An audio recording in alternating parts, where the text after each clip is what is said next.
ষষ্ঠ শ্রেণীর ছাত্র এবং ছাত্রীরা, আজ আমি তোমাদের পড়াবো তোমাদের পরিবেশ ও বিজ্ঞান বইয়ের তৃতীয় অধ্যায়। তোমরা সকলে নিজেদের পাঠ্যপুস্তকটি খোলো। দেখো,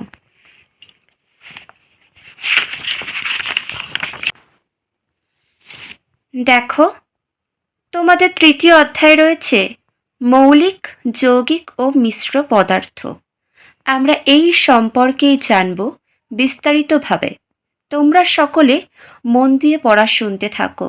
পড়া শুনলে বিষয়টা তোমাদের কাছে অনেকটাই স্বচ্ছ হয়ে যাবে, আর যে কোনো প্রশ্নের উত্তর কিন্তু খুব সহজেই তোমরা দিতে পারবে।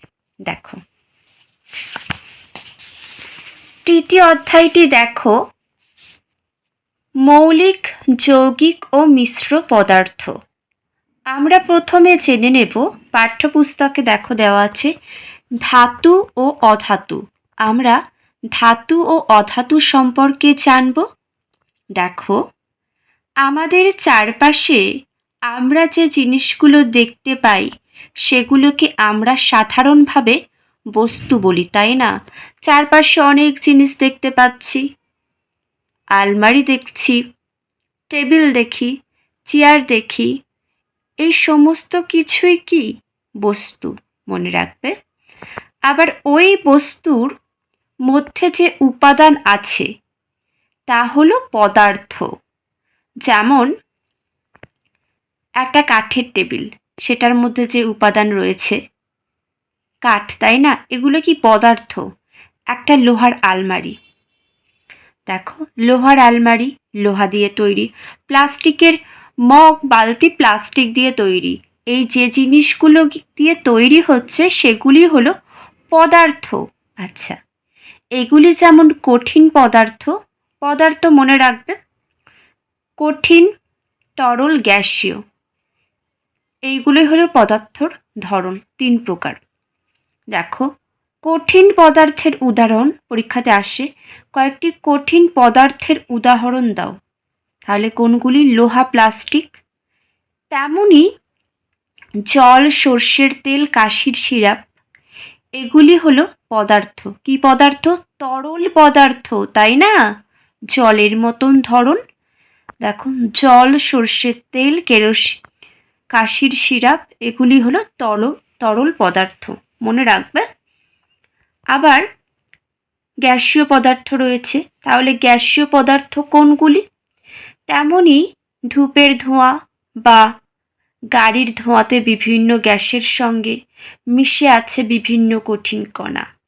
তাহলে আমরা জানলাম মোটামুটি বস্তু কোনগুলি, পদার্থ কাকে বলে, পদার্থ কয় প্রকার, কি কি তাদের উদাহরণগুলি আমরা জেনে নিলাম। আশা করছি তোমরা বুঝতে পেরেছ।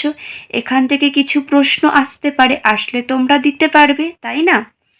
দেখো, পরে কি বলা হয়েছে, এই জিনিসগুলো তোমরা নিজে থেকে করবার চেষ্টা করবে পড়ে। দেখো, একটা 1 টাকার বা 2 টাকার কয়েন যদি হাত থেকে সিমেন্টের মেঝেতে পড়ে কেমন শব্দ শুনতে পাও? কেমন একটা ঝন করে আওয়াজ হয় না, ঝনঝন করে? এক টুকরো কাঠ কয়লা একই জায়গায় ফেলে দেখো কেমন শব্দ হবে। সেরকম কিন্তু আওয়াজ হবে না, তাই না? লোহার যে যে কয়েনটা থাকবে, কয়েনটার যে শব্দ আর কাঠের টুকরোর শব্দ একদম কম, আর শব্দের মধ্যে অনেক পার্থক্য। হাত থেকে পড়ার পর কয়েনের আকার, আকৃতির কি কোনো পরিবর্তন দেখতে পাও? তোমরা কি পরিবর্তন দেখতে পাও? সেটাও জানিও। কাঠ কয়লা ফেললে তার আকার আকৃতির কি পরিবর্তন একই রকম হয়? কি মনে হয় তোমাদের? অবশ্যই জানিও। দেখো, কি করা হলো, যখন 1 টাকা বা 2 টাকার কয়েন ফেলা হলো, কি দেখলে, কেমন শব্দ শুনল? কেমন শব্দ তোমরা শোনো? তোমরা নিজেরাই দেখবে তো ফেলে।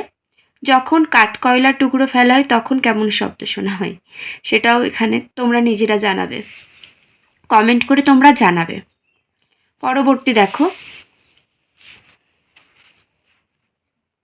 কি কি জিনিসে আঘাত করলে একই রকম শব্দ তৈরি হয়, যাদের বাঁকানো যায় বা পাতলা পাতে পরিণত করা যায়, এরকম কয়েকটি পদার্থের উদাহরণ নিচের তালিকায় লেখো। আবার আঘাত করলে এরকম শব্দ হবে না, কিন্তু গুঁড়ো হয়ে যাবে এমন কয়েকটি জিনিসের নাম লেখো। দেখো, নাম লিখতে হবে এমন কয়েকটি জিনিসের। আঘাত করলে ঠং করে শব্দ হয়, বাঁকানো যায় ও পাতলা পাতে পরিণত করা যায়। তাদের নাম কি? কি মনে হচ্ছে তোমাদের? তাদের নাম লোহার পাত, তামার পাত, অ্যালুমিনিয়ামের পাত্র, টিন ইত্যাদি, তাই না? এগুলি কি একটা ঢং করে আওয়াজ হয়, আর এগুলি দ্বারা অনেক কিছু বানানোও যায়। পরবর্তী দেখো, আঘাত করলে কোনো রকম ঠং শব্দ হয় না, গুঁড়ো হয়ে যায়। কিন্তু কোনগুলি? কোনো রকম শব্দ হয় না, গুঁড়ো হয়ে যায়। কয়লার গুঁড়ো, পেন্সিল, ইটের টুকরো, সালফার, ফসফরাস। তাহলে তোমরা এখানেও বুঝতে পারলে আগের যে প্রশ্নটা ছিল, কাঠ কয়লার টুকরো ফেললে কি হয়? সেভাবে কোনো আওয়াজই হয় না। আর 1 টাকা 2 টাকার কয়েন ফেললে একটা টং করে আওয়াজ হয়, তাই তো? এটাই তো পেলে। আশা করছি এখান থেকে তোমরা বুঝে নিলে। পরবর্তী পৃষ্ঠা দেখবো আমরা এবার। দেখো, একদম ধরে ধরে সহজ করে বোঝানো হচ্ছে, আর যা কিছু হচ্ছে কেবলই তোমাদের জন্য। দেখো, তোমাদের পরিচিত কয়েকটি কঠিন পদার্থের আরও কয়েকটি ধর্ম কিভাবে বোঝা যাবে তার জন্য নিচের পরীক্ষাগুলি করতে হবে। 2 টুকরো তামার তার, 2টো ছোট পেরেক, 2 টুকরো তামার তার নেবে, 2টো ছোট পেরেক নেবে, একটা ব্যাটারি ও একটা ছোট হোল্ডার সহ বাল্ব নাও। এবার ছবির মতো করে তাদের জোড়া লাগাও। যা ঘটতে দেখছো তা লেখো। পরবর্তীটা দেখো, এবার একটা পেরেক খুলে নাও ও তার জায়গায় একটা সরু লম্বা কাঠকয়লার টুকরো ছবির মতো করে জোড়া লাগাও। আগের ঘটনা এখনকার ঘটনার বিষয়ে নিজেদের মধ্যে আলোচনা করে নিচের স্থানগুলি পূরণ করো। দেখছো চিত্র দেখানো হয়েছে, একটা বাল্ব নেওয়া হয়েছে, পেরেক, ব্যাটারি, কাঠকয়লা।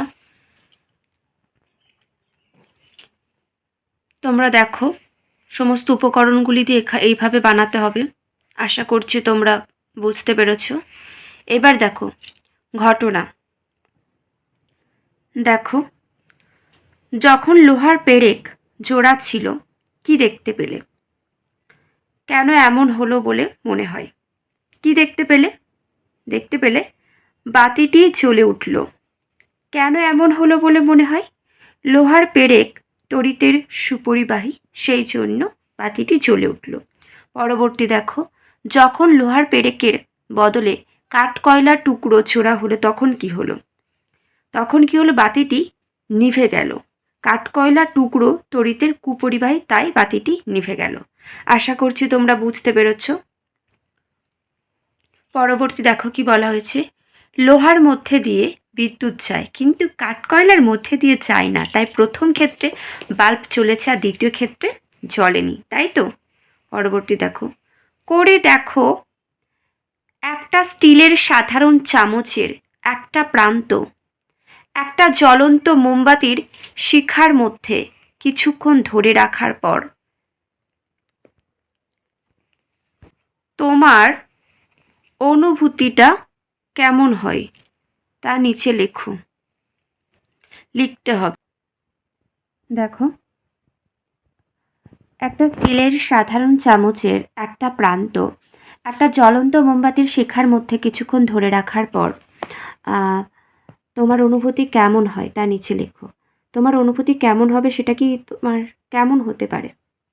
একবার তোমরা এভাবে মোমবাতি জ্বেলে তোমরা চামচ নিয়ে দেখবে কেমন অনুভূতি হয়। সাধারণত অনুভূতি কেমন হয় বলে দিই, হাতে গরম লাগবে, গরম অনুভব হবে। ঠিক আছে, এভাবে অবশ্যই করে দেখবে।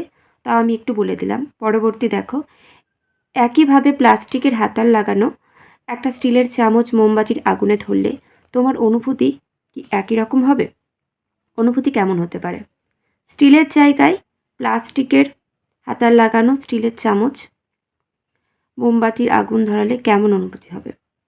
হাতে অনেকটা কম গরম অনুভব হবে। দেখো প্রথমে দেখো এটা স্টিলের চামচ ধরা হয়েছে, এটা সেই জন্য গরমটা একটু বেশি অনুভব হচ্ছে, আর স্টিলের উপর প্লাস্টিকের প্রলেপ রয়েছে, তো সেই জন্য গরম অনুভব হচ্ছে কিন্তু একটু কমই। এই জিনিসটাকে এখানে দেওয়া হয়েছে, তোমাদেরকে লিখতে হবে। তোমরা অবশ্যই এগুলো বাড়িতে করবে। আমি বলে দিচ্ছি, যখন আগুনে ধরা হলো স্টিলের চামচ কি হবে, কি অনুভব করলে? হাতে গরম অনুভব হয় সাধারণত। কেন এমন অনুভূতি হলো বলে মনে হয়? স্টিল তাপের সুপরিবাহী, মানে স্টিলের মধ্য দিয়ে তাপ খুব সহজেই প্রবেশ করতে পারে, তাপের সুপরিবাহী বলে বেশি গরম অনুভব হলো। আর প্লাস্টিকের হাতাল লাগানো স্টিলের চামচ, হাতে অনেক কম গরম অনুভূতি হয়, কারণ প্লাস্টিক তাপের কুপরিবাহী বলে। আশা করছি তোমরা বুঝতে পেরেছ।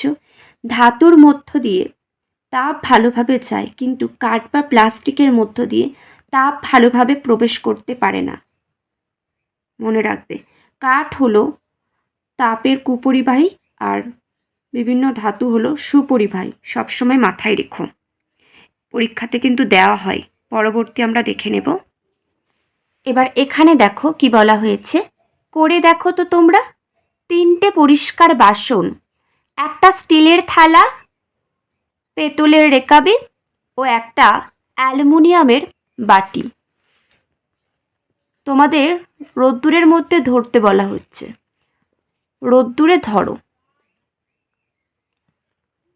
সূর্যের আলো এই 3টে জিনিসের ওপর কেমন দেখাচ্ছে তা লক্ষ্য করো। মিনিট 5 এভাবেই ধরে রাখার পর পাত্রের পিছনের পিঠে হাত দিয়ে তাদের তাপমাত্রার পরিবর্তন বোঝার চেষ্টা করো। তোমরা যা দেখছো তার মিল বা অমিল নিজেদের মধ্যে আলোচনা করে লেখো। একটা প্লাস্টিকের তৈরি বাটি রোদ্দুরে ধরলে কি একই ঘটনা দেখতে পাও? এখানে তোমাদের লিখতে হবে।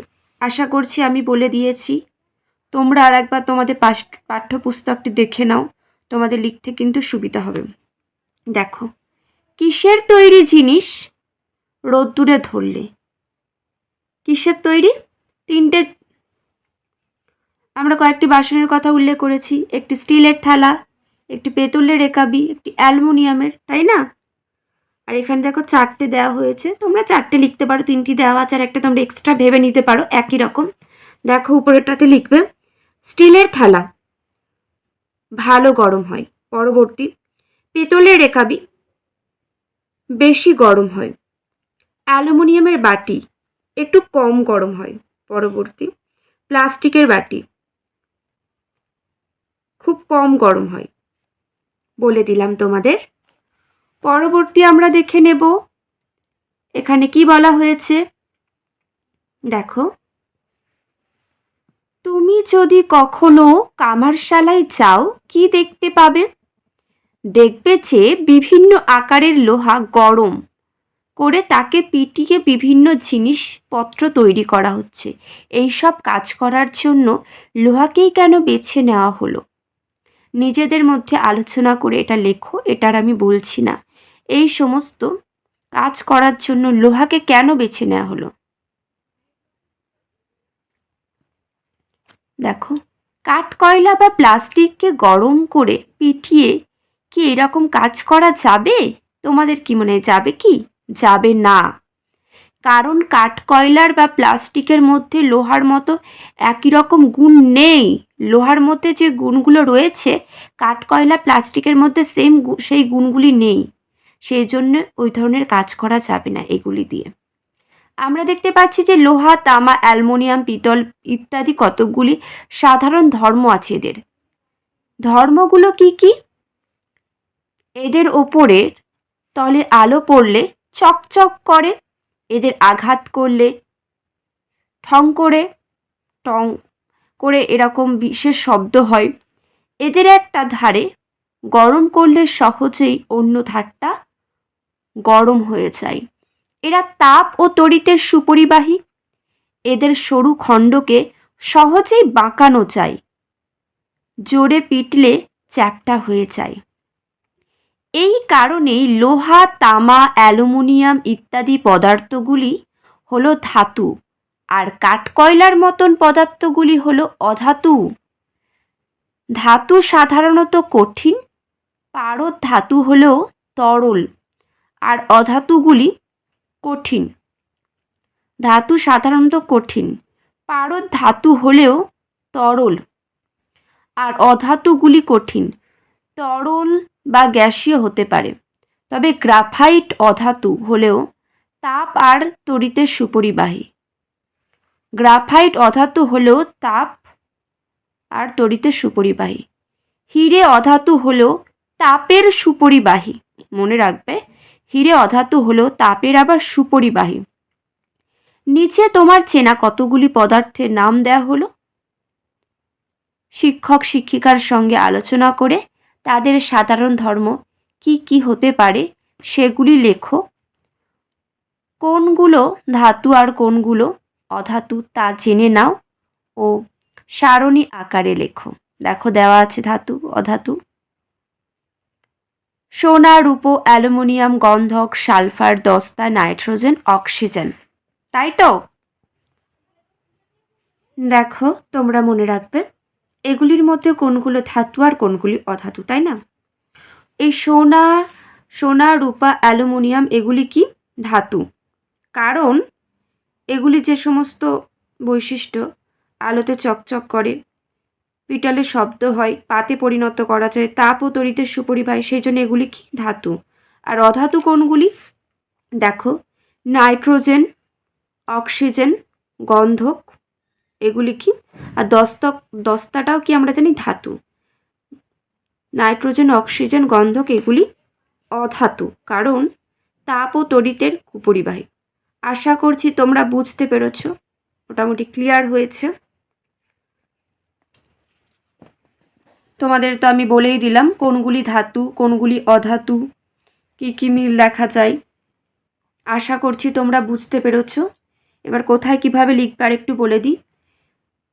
ধর্মের মিল আছে এমন পদার্থের নাম সোনা, রূপা, দস্তা, অ্যালুমিনিয়াম, এগুলি ধর্মের মিল আছে। ঠিক আছে? কি কি ধর্মের মিল আছে? আলোতে চকচক করে, পিটলে শব্দ তৈরি হয়, পাতে পরিণত করা যায়, তাপ ও তড়িতের এগুলি সুপরিবাহী, আর এগুলি কি ধাতু। এবার দেখো অধাতু কোনগুলি। নাইট্রোজেন, অক্সিজেন, গন্ধক। কি কি ধর্মের মিল দেখা যায়? তাপ ও তড়িতের এগুলি কুপরিবাহী, তাই এগুলি অধাতু। আশা করছি বুঝতে পেরেছ। মোটামুটি সমস্তটাই কিন্তু সহজ সরলভাবে আলোচনা করে দিয়েছি। দেখো আমি তো আলোচনা করে দিলাম সহজ ভাষায়, আর তোমাদের তাও এটা একবার অন্তত পড়তে হবে। পড়লে অনেকটাই তোমরা বুঝতে পারবে, তোমাদের কাছে আরও বেশি স্পষ্ট হয়ে যাবে। আর সর্বোপরি পাঠ্যপুস্তক একবার করে অন্তত তোমরা ভালো করে পড়বে, কয়েকবার পড়বে। যাদের বুঝতে অসুবিধা হয় কয়েকবার পড়বে। পড়লে কিন্তু যে কোনো প্রশ্নের উত্তর দিতে পারবে, আর কোনো কিছু সম্পর্কে কোনো ভয় থাকবে না। আর যেগুলো তোমাদেরকে করতে বলা হয়েছে এখানে, আমি সেগুলোও বলে দিয়েছি। তোমরা কিন্তু অবশ্যই বাড়িতে নিজেরা এগুলো খাতায় লিখবে। আর বইয়ে যদি কেউ করতে চাও অবশ্যই পেন্সিল দিয়ে তোমরা এগুলো করবে। অযথা বইয়ের মধ্যে উল্টোপাল্টা কিছু দাগ করবে না, মাথায় রেখো। আর সবাই ভালো থেকো। আজ এখানেই শেষ করলাম।